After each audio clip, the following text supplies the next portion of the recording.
नमस्कार दोस्तों, प्रतिपद क्लासेस में आपका स्वागत है। हम मध्य प्रदेश लोक सेवा आयोग द्वारा आयोजित असिस्टेंट प्रोफेसर एग्जामिनेशन के लिए पॉलिटिकल साइंस राजनीति विज्ञान विषय के अभ्यास प्रश्नों को लगातार प्रस्तुत कर रहे हैं। निश्चित ही आपको ये पसंद आ रहा होगा। इसी कड़ी के तहत चलिए आज प्रारंभ करते हैं। आज का पहला प्रश्न है, निम्नांकित आयोग में से किसका संवैधानिक दर्जा नहीं है? तो आपको आयोग दिए हैं, संवैधानिक दर्जा के अंतर्गत किसे नहीं रखा गया है ये बताएं। ऑप्शन ए में वित्त आयोग, ऑप्शन बी में संघ लोक सेवा आयोग, ऑप्शन सी है राष्ट्रीय अनुसूचित जाति आयोग और ऑप्शन डी है योजना आयोग। इसका उत्तर आप भली भांति जानते होंगे। इसका उत्तर होगा option number D. Option number D में योजना आयोग जो है, जिसकी स्थापना 1950 में हुई थी, एक गैर संवैधानिक निकाय है। इसमें प्रधानमंत्री इसके अध्यक्ष हुआ करते थे और एक सलाहकार निकाय की भूमिका निभाता था और संविधान में इसका कहीं पे भी उल्लेख नहीं। इसके अलावा अगर वित्त आयोग की बात करें तो अनुच्छेद 280 में इसकी जानकारी है। संघ लोक सेवा आयोग की बात करें तो 315 में इसकी जानकारी है। राष्ट्रीय अनुसूचित जाति आयोग मिल जाता है आपको अनुच्छेद 338 में, ठीक है। लेकिन योजना आयोग का किसी प्रकार का कोई जिक्र नहीं है। वर्तमान में योजना आयोग की जगह नीति आयोग वर्क कर रहा है, जो जनवरी 2015 से आरंभ हुआ है और इसकी स्थिति भी सेम ऐसी है जैसी योजना आयोग की थी। ये एक सलाहकारी निकाय के रूप में कार्य करता है। अगला प्रश्न हम देखेंगे। अगला प्रश्न है, निम्नांकित मामलों में से किसने भारतीय संविधान के मूलभूत ढांचे की अवधारणा प्रतिपादित की है? तो आपको बताना है ऐसा कौन सा मामला था जिससे भारतीय संविधान के मूलभूत ढांचे की अवधारणा प्रतिपादित की गई है। ऑप्शन ए गोलकनाथ मामला, ऑप्शन बी मिनर्वा मिल्स मामला, ऑप्शन सी केशवानंद भारती मामला और ऑप्शन डी मेनका गांधी मामला। दोस्तों इसका सही उत्तर हो जाएगा ऑप्शन नंबर सी। इसका उत्तर भी आप जानते हैं, केशवानंद भारती मामला, जो कि 1973 में आया था। इसमें संविधान की मूल संरचना की अवधारणा प्रतिपादित की गई थी। इसके अतिरिक्त यह भी इसमें बताया गया था कि संसद अगर चाहे तो अनुच्छेद 368 के अधीन संविधान के किसी भी भाग में मौलिक अधिकारों सहित संशोधन कर सकती है, बशर्ते संविधान की मूल संरचना किसी प्रकार से प्रभावित ना हो। तो मूलभूत ढांचे की अवधारणा केशवानंद भारती मामला के बाद में आई थी 1973 से। अगला प्रश्न देखते हैं। अगला प्रश्न है, स्वराज ब्रिटिश संसद का निःशुल्क उपहार नहीं होगा, यह भारत की पूर्ण अभिव्यक्ति की घोषणा होगी। यह कथन निम्नांकित में से किसने कहा है? आपको यहाँ पे नाम दिए हैं। ऑप्शन ए में जवाहरलाल नेहरू, बी राधाकृष्णन, सी महात्मा गांधी और डी मौलाना अबुल कलाम आज़ाद। दोस्तों इसका सही उत्तर हो जाएगा ऑप्शन नंबर सी, महात्मा गांधी। महात्मा गांधी ने कहा था स्वराज ब्रिटिश संसद का निःशुल्क उपहार नहीं होगा, यह भारत की पूर्ण अभिव्यक्ति की घोषणा होगी। अगला प्रश्न हम देख लेते हैं। अगला प्रश्न है, राजनीतिक दलों को क्षेत्रीय दल के रूप में स्वीकृति दी जाती है यदि पहला, वह राज्य में या तो लोकसभा अथवा विधानसभा चुनाव में 4% वोट पाता है। दूसरा, वह राज्य में या तो लोकसभा अथवा विधानसभा में चुनाव में 5% वोट पाता है। ऑप्शन सी में है, वह राज्य में या तो लोकसभा अथवा विधानसभा के चुनाव में 6% वोट पाता है। वह राज्य में या तो लोकसभा अथवा विधानसभा के चुनाव में 7% वोट पाता है। दोस्तों इसका सही उत्तर हो जाएगा option number C. Option number C में लिखा है, वह राज्य में या लोकसभा अथवा विधानसभा के चुनाव में 6% वोट पाता है। किसी दल को राज्य स्तरीय दल के रूप में तब मान्यता दी जाती है यदि वह राज्य में लोकसभा के लिए हुए आम चुनाव अथवा विधानसभा के चुनाव में उस राज्य में हुए कुल वैध मतों का 6% प्राप्त कर लेता है, तो उसे क्षेत्रीय दल के रूप में स्वीकृति दे दी जाती है। अगला प्रश्न देखते हैं। अगला प्रश्न है, 9 लोक प्रशासन के बारे में कौन सा सही नहीं है? ऑप्शन दिए हैं। ऑप्शन ए, यह जातिगत के बजाय लोक उन्मुख ज़्यादा है। बी, यह विवरणात्मक के बजाय विश्लेषणात्मक ज़्यादा है। सी, यह संस्थान उन्मुख होने के बजाय ग्राहक उन्मुख ज़्यादा है। और डी, यह तटस्थ होने की तुलना में मूल भारक्रांत ज़्यादा है। दोस्तों इसका सही उत्तर हो जाएगा option number B. Option number B में 9 लोक प्रशासन के बारे में जो कथन गलत है वो कथन है, यह विवरणात्मक के बजाय विश्लेषणात्मक ज़्यादा है। ये गलत है। नवीन लोक प्रशासन की मूल मुक्त व्याख्या को अस्वीकृत करता है। यह संगठन के बारे में यांत्रिकता का विरोधी है। यह मानवीय संबंधों तथा प्रशासन एवं सामाजिक परिवर्तनों के बारे में नए रचनात्मक दृष्टिकोण पर विशेष रूप से बल देता है। अगर हम बात करें कि नवीन लोक प्रशासन शब्दावली का सर्वप्रथम प्रयोग कब हुआ था, तो यह 1971 में फ्रैंक मेरोनी ने अपनी पुस्तक में किया था, जिसका नाम था towards new public administration the Minnowbrook. अगला प्रश्न हम देख लेते हैं। अगला प्रश्न है, फ्रेयोल के अनुसार प्रशासन अथवा प्रबंधक में 6 प्रकार की योग्यताएं होनी चाहिए। निम्नांकित में से कौन उनके द्वारा बताई गई योग्यताओं में से नहीं है? तो प्रशासन अथवा प्रबंधक की 6 विशेषताओं में कौन सा शामिल नहीं है आपको बताना है। ऑप्शन ए प्रकटन, ऑप्शन बी तकनीकी ज्ञान, ऑप्शन सी अकादमिक क्वालिफिकेशन, ऑप्शन डी व्यवहार कुशलता। दोस्तों इसका सही उत्तर हो जाएगा ऑप्शन नंबर ए प्रकटन। प्रकटन को छोड़कर बाकी सब इसमें शामिल है। तो फ्रेयोल के प्रबंधक के 6 गुण बताए गए हैं, उसमें ये हैं, पहला शारीरिक मानसिक, दूसरा मानसिक रूप से सशक्त, तीसरा नैतिकता, चौथा सामान्य शिक्षा, पांचवा विशेष अनुभव या विशेष अनुभव और विशेष ज्ञान। विशेष ज्ञान में आ जाता है तकनीकी ज्ञान। ठीक है, तो ये 6 विशेषताएं हैं, 6 विशेषताएं होना चाहिए जिसमें प्रकटन नहीं होना चाहिए। अगला प्रश्न देखते हैं। अगला प्रश्न है, निम्नांकित में से कौन प्रकार्यात्मक फोरमैन जो नियोजक कक्ष में बैठते हैं जैसा कि FW टेलर ने बताया है नहीं है? आपको ऑप्शन दिए हैं। Option A speed boss, option B route clerk, option C अनुदेश कार्ड क्लर्क और ऑप्शन डी साप अनुशासक। तो दोस्तों इसका सही उत्तर हो जाएगा option number A speed boss. इसको समझते हैं। टेलर के अनुसार वैज्ञानिक प्रबंधवाद एक पूर्ण मानसिक क्रांति है जिसमें श्रमिक अपने कार्य, अपने सहयोगी तथा अपने नियोजकों के प्रति पूर्ण तत्परता पूर्वक अपने कर्तव्य का पालन करते हैं। इस तरह प्रबंधक और फोरमैन, अधीक्षक, मालिक, निदेशक मंडल आदि अनेक सहयोगी तथा अपने नियोजक के प्रति अपने दायित्वों का संपूर्ण क्षमता के साथ में वहन करते हैं। तो उसमें ये सभी आएगा, स्पीड बॉस नहीं आएगा। अगला प्रश्न हम देखेंगे। अगला प्रश्न है, किस विद्वान ने नौकरशाही के मैक्स वेबर के मॉडल को विकासशील और परिवर्तित समाजों की प्रशासनिक परिस्थिति की व्यवस्था करने के लिए अप्रासंगिक और प्रिज्मी या समवर्ती और शाला मॉडल विकसित किए हैं? तो किस विद्वान ने अप्रासंगिक, प्रिज्मी या समपार्वी और शाला मॉडल विकसित किए हैं? विद्वान का नाम बताना है। Option A Herbert Simon, B Waldo, C Fred W Riggs और डी अल्फ्रेड डायमंड। दोस्तों इसका सही उत्तर हो जाएगा option number C Fred W Riggs. Fred W Riggs ने नौकरशाही के मैक्स वेबर के मॉडल को विकासशील और परिवर्तित समाज की प्रशासनिक परिस्थितियों की व्यवस्था करने के लिए अप्रासंगिक और प्रिज्मी और शाला मॉडल विकसित किए हैं। इनकी प्रसिद्ध पुस्तक का नाम है प्रिज्मेटिक सोसाइटी रिविजिटेड, जो कि 1973 में आई थी। और इसके अतिरिक्त अन्य बुक है इकोलॉजी ऑफ पब्लिक एडमिनिस्ट्रेशन, जो कि 1961 में आई थी। अगला प्रश्न देखेंगे। समकालीन विश्व प्रणाली सिद्धांत के प्रमुख पथ प्रदर्शक हैं। आपको ऑप्शन दिए हैं। Option number A Paul Sweezy, option number B Immanuel Wallerstein, option number C Tariq Ali और option number D Andre G Frank. इसका उत्तर दोस्तों आप सभी जानते हैं, इससे पहले भी आ चुका है प्रश्न। इसका सही उत्तर हो जाएगा ऑप्शन नंबर बी इमैनुअल वालरस्टीन। विश्व व्यवस्था सिद्धांत विश्व राजनीति के अध्ययन का व्यापक और समाजशास्त्री और मार्क्सवाद से प्रेरित पराश्रितता का सिद्धांत है। और इसके जो प्रतिपादक है एक अमेरिका के लेखक इमैनुअल वालरस्टीन के साथ में इनको जोड़ा जाता है। साथ में इसमें इन्होंने कोर राष्ट्र और परिधि राष्ट्र के विषय में भी बात की है, जिसके बारे में हमने पहले बात कर चुके हैं, जिसमें कोर राष्ट्र के द्वारा परिधि राष्ट्रों का लगातार शोषण होता है। अगला प्रश्न देखेंगे। यूएसएसआर के विघटन के बाद उनके कुछ गणराज्यों ने अपने को निम्नलिखित में गठित कर लिया है। तो यूएसएसआर के गठन के बाद में किस राज्यों ने अपने आप को किस रूप में गठित किया है बताना है। Option A Commonwealth of Independent State, option number B Commonwealth of Independent Nation, option number C Commonwealth of Independent Countries और option number D Commonwealth of Independent republics.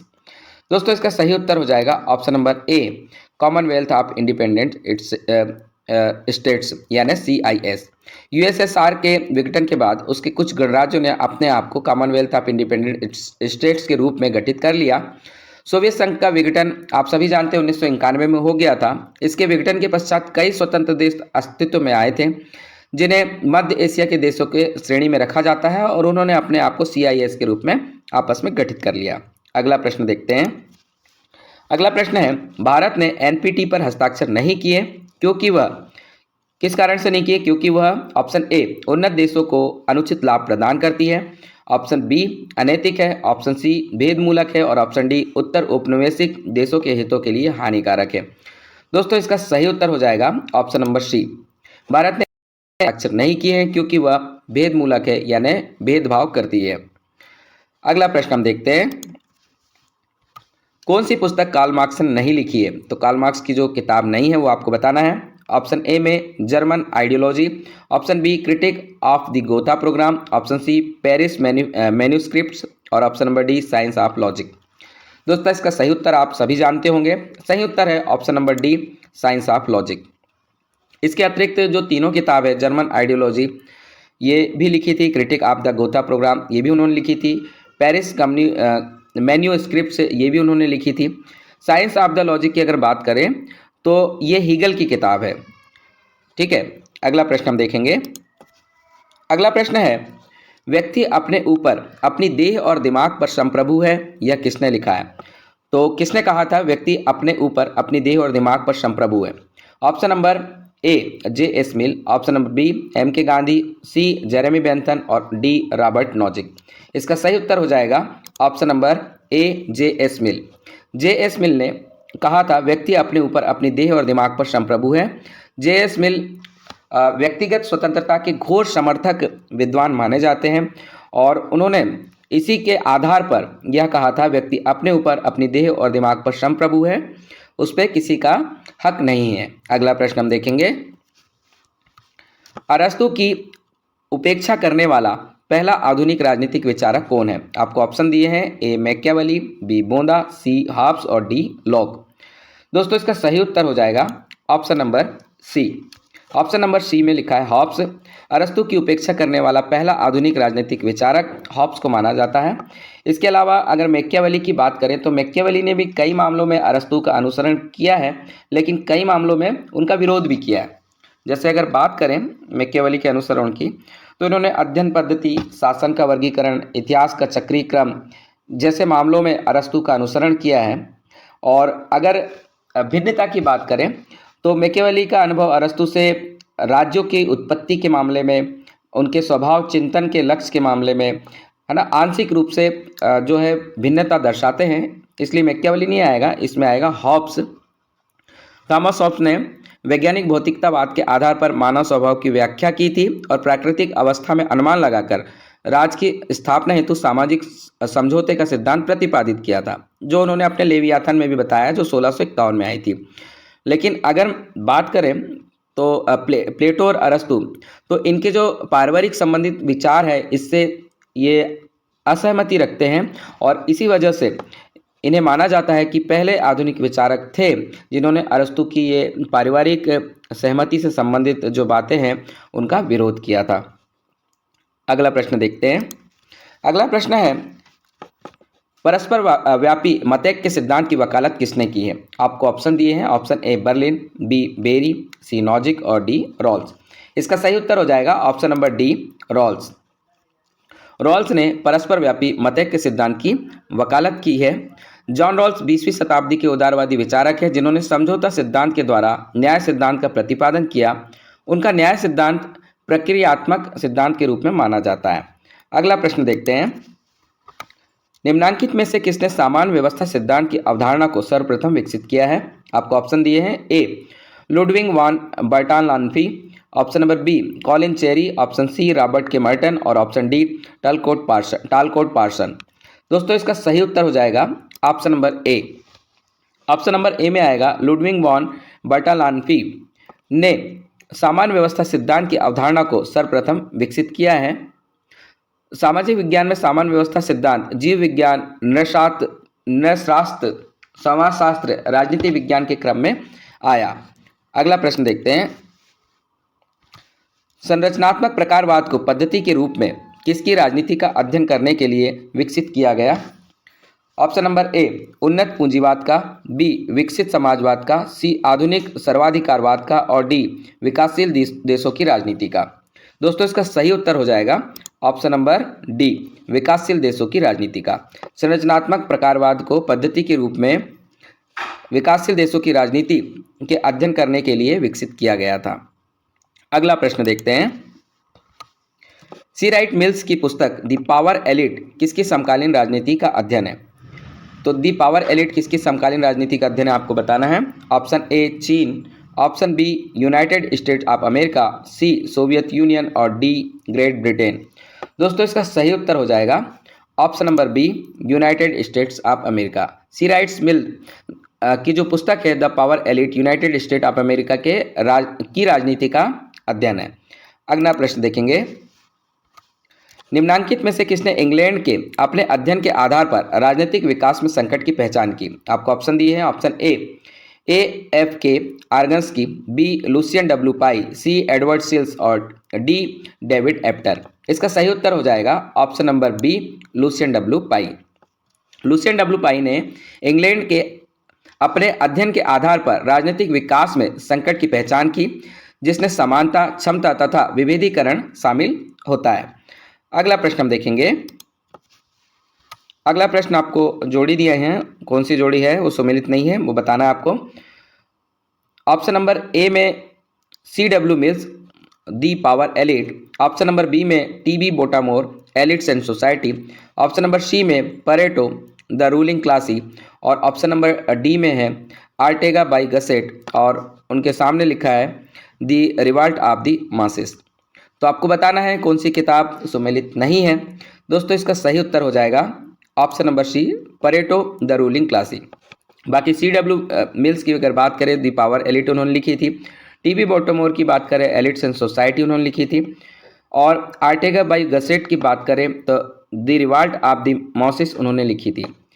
The ruling classy जो किताब है वो गेटोनो मॉस्को द्वारा लिखी हुई किताब है।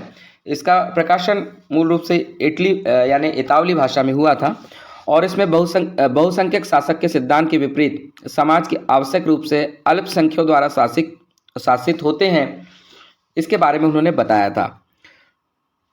तो अगला प्रश्न हम देखते हैं,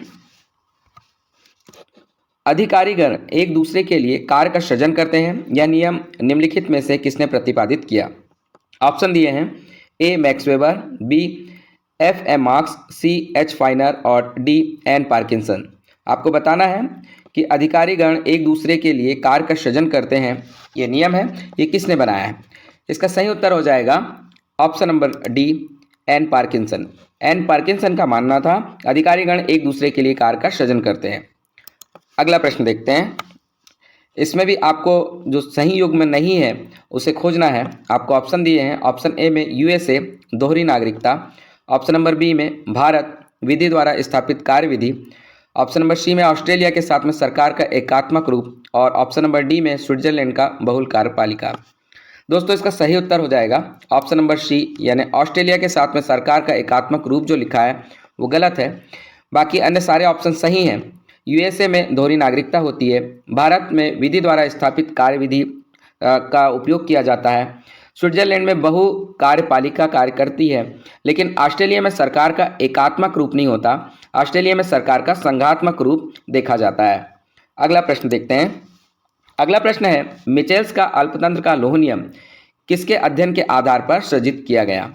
तो इसमें ऑप्शन दिए हैं, option A German Social Democratic Party, option B British Labour Party, option C Democratic Party of the USA और option number D Communist Party of the Soviet Union. दोस्तों इसका सही उत्तर हो जाएगा option number A German Social Democratic Party. इसके अध्ययन के आधार पर मिचेल्स ने अपने अल्पतंत्र का लौह नियम को प्रतिपादित किया था। तो कुलीन तंत्र का लौह नियम या अल्पतंत्र का लौह नियम के अनुसार यह कहा था उन्होंने कि सभी प्रकार के संगठन भले ही शुरुआत में वे कितने भी लोकतांत्रिक क्यों ना हो, अंततः अनिवार्य रूप से कुलीन तंत्र की प्रवृत्ति विकसित करेंगे। इस प्रकार वास्तविक लोकतंत्र व्यवहारिक और सैद्धांतिक रूप से असंभव हो जाएगा। और ये सब उन्होंने जर्मन सोशलिस्ट डेमोक्रेटिक पार्टी का अध्ययन करने के बाद में निकाला था। अगला प्रश्न हम देखेंगे, मॉन्टेस्क्यू का सत्ता की पृथकता का सिद्धांत मुख्य रूप से किस पर बल देता है? आपको ऑप्शन दिए हैं, ए जवाबदेहिता, बी कुशलता, सी पारदर्शिता और डी स्वतंत्रता। इसका सही उत्तर हो जाएगा ऑप्शन नंबर डी स्वतंत्रता। मॉन्टेस्क्यू का सत्ता की पृथकता का सिद्धांत मुख्य रूप से स्वतंत्रता पर बल देता है। अगला प्रश्न हम देखेंगे, नौकरशाही शब्द की सर्वप्रथम किसने रचना की? आपको बताना है नौकरशाही शब्द किसने गढ़ा था। Option number A Max Weber, option number B Alexander Pope, C M Crozier और डी विंसेंट दी गोर्ने। दोस्तों इसका सही उत्तर हो जाएगा ऑप्शन नंबर विंसेंट डी गोर ने, इन्होंने सर्वप्रथम नौकरशाही शब्द की रचना की थी और इसका अंग्रेजी पर्याय ब्यूरोक्रेसी होता है, जिसे हम हिंदी में नौकरशाही बोलते हैं। इसका तात्पर्य विभागीय, उपसंभाग तथा विभाग से है। नौकरशाही का व्यवस्थित अध्ययन मैक्स वेबर ने किया था और नौकरशाही की बात करें तो थॉमस कार्लाइल ने इसे महाद्वीपीय जंजाल के नाम से संबोधित किया था। अगला प्रश्न देखते हैं। समाज के बारे में रिक्स के परिप्रेक्ष्य के संबंध में निम्नांकित कथनों में से कौन सा सही नहीं है? आपको ऑप्शन दिए हैं। ऑप्शन ए, एकीकृत या समेकित समाज पारंपरिक है। बी, विकसित समाज विवर्तनीय समाज है। सी, विवर्तनीय समाजों में आरोप मूल्य पाए जाते हैं। और डी, पारंपरिक समाजों के आरोप मूल्य होते हैं। इसका सही उत्तर हो जाएगा ऑप्शन नंबर सी, विवर्तनीय समाजों में आरोप मूल्य पाए जाते हैं। समाज के बारे में रिक्स के परिप्रेक्ष्य में ये जो कथन है ये बिल्कुल असत्य है। बाकी सारे कथन सही हैं, यानी एकीकृत समेकित समाज पारंपरिक है, सत्य है। विकसित समाज विवर्तनीय समाज, ये भी सत्य है। और पारंपरिक समाजों के आरोप पे मूल्य होते हैं, ये भी बिल्कुल सत्य है। अगला प्रश्न देखते हैं। अगला प्रश्न है, संचार के अनौपचारिक चैनल को निम्नलिखित नाम से भी जाना जाता है। ये प्रश्न भी रिपीट हुआ है दोस्तों। इसमें अनौपचारिक चैनल के बारे में पूछा, आपको बताना है। Option A, feedback. Option B, grapevine. Option C, loop line. और ऑप्शन डी, नर्व लाइन। इससे पहले के भी अभ्यास प्रश्नों में आपने इसे देखा होगा। इसका सही उत्तर है option number B, grapevine. Grapevine संचार के अनौपचारिक चैनल के नाम से भी जाना जाता है। आप ने इसके बारे में पहले भी डिस्कशन किया है हमने कि जो ग्रेप वाइन संचार होता है उसमें आपसी बातचीत, भ्रम, ठीक है, और अफवाहों का ज़्यादा उपयोग किया जाता है और ये किसी प्रकार से एक निश्चित सांचे में ढले हुए नहीं होते हैं। अगले प्रश्न को हम देखते हैं। अगला प्रश्न है, रजनी कोठारी की पॉलिटिक्स इन इंडिया नामक पुस्तक किस पद्धति के आधार पर लिखी गई है?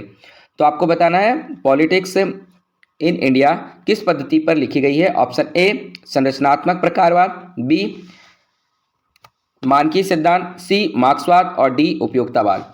इसका सही उत्तर हो जाएगा ऑप्शन नंबर ए, संरचनात्मक प्रकारवाद। रजनी कोठारी की पुस्तक पॉलिटिक्स इन इंडिया, जो कि 1970 में प्रकाशित हुई थी, पुस्तक संरचनात्मक प्रकारवाद के आधार पर लिखी गई है।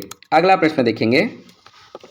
अगला प्रश्न है, हाल के समय में भारत रूस संबंधों के विषय में गलत कथन का परीक्षण करें।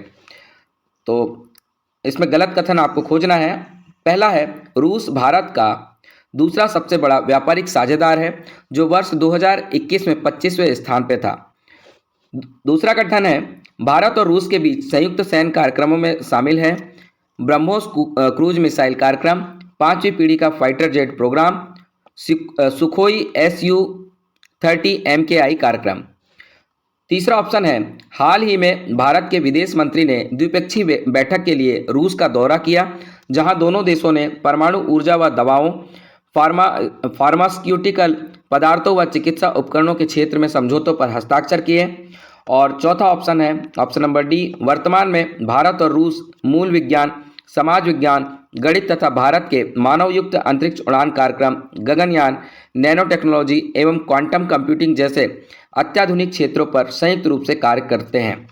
तो आपको बताना है ये 2023 से संबंधित प्रश्न है। तो आप बताएं इसमें से कौन सा कथन गलत है। दोस्तों इसका सही उत्तर हो जाएगा ऑप्शन नंबर ए। इसका सही उत्तर हो जाएगा option number A. Option number ए इसमें गलत है। रूस भारत का दूसरा सबसे बड़ा व्यापारिक साझेदार है, यह बिल्कुल गलत कथन है, जो वर्ष 2021 में 25वें स्थान पे था। तो आपको बताना चाहेंगे इसका सही हो जाएगा, रूस जो है 2022-23 के पहले 5 महीनों में भारत के साथ सबसे अधिक व्यापार वाले देशों में 7वें नंबर पे था। और 21-22 की अगर बात करें तो 2021-22 में इस भारत और रूस के बीच में $13 बिलियन का व्यापार हुआ था और वर्तमान में यह सबसे बड़े व्यापारिक साझेदारों में 7वें नंबर पे आता है। इससे ऊपर अमेरिका, चीन, संयुक्त अरब अमीरात, सऊदी अरब, इराक और इंडोनेशिया जैसे देश आते हैं। बाकी के जितने भी अन्य कथन इसमें लिखे हुए हैं वो समस्त कथन भारत रूस के संबंध में बिल्कुल सत्य हैं। अगला प्रश्न देखेंगे। अगला प्रश्न है, साल 2023 में भारतीय डिप्लोमेसी के लिहाज से बेहद खास वर्ष रहा है, सही कथन का चयन करें। तो आपको इसमें कथन दिए हैं। ए, इस साल भारत ने दुनिया की 20 बड़ी अर्थव्यवस्थाओं के समूह G20 और शंघाई कोऑपरेशन ऑर्गेनाइजेशन की अध्यक्षता की। बी, जर्मनी ने हरित और सतत विकास में साझेदारी को लेकर भारत में अपने विकास सहयोग के तहत 10 बिलियन की नई और अतिरिक्त प्रतिबद्धता को सहमति दी। सी, ऑस्ट्रेलिया के प्रधानमंत्री एंथोनी अल्बनीज 4 दिवसीय दौरे पर भारत पहुंचे। दोनों देशों के बीच शोर टास्क फोर्स, ग्रीन हाइड्रोजन, खेल में सहयोग सहित अन्य कई समझौते ज्ञापन पर भी हस्ताक्षर किए गए। और ऑप्शन नंबर डी है, जापान के प्रधानमंत्री फूमियो किशिदा भारत दौरे पर पहुंचे। इस दौरान भारत ने पिछले 5 सालों में जापान में 3.2 लाख करोड़ रुपए का निवेश करने का ऐलान किया था। तो आपको बताना है इनमें से कौन सा कथन गलत है। तो दोस्तों ये साल 2023 में भारतीय डिप्लोमेसी के लिहाज से गलत कथन की बात करें तो ऑप्शन नंबर डी इसमें बिल्कुल गलत कथन है, इसमें दिया नहीं है। ऑप्शन नंबर डी बिल्कुल गलत कथन है। ऑप्शन नंबर डी में आएगा, जापान के प्रधानमंत्री फूमियो किशिदा भारत के दौरे पर पहुंचे थे, यहाँ तक सही है। लेकिन इस दौरान पीएम किशिदा ने अगले 5 सालों में अगले 5 सालों में भारत में 3.2 लाख करोड़ रुपए का निवेश करने का ऐलान किया था, ना कि भारत ने। मतलब जापान हमारे यहाँ पे निवेश करेगा, भारत जापान में निवेश नहीं कर रहा है। इसके अतिरिक्त बाकी के जो अन्य कथन है 2023 के लिहाज से बिल्कुल सत्य कथन है। तो दोस्तों ये हमारा आज का अंतिम प्रश्न था। इसी तरह के अभ्यास प्रश्नों के लिए हमारे साथ में लगातार जुड़े रहिए। धन्यवाद। जय हिंद।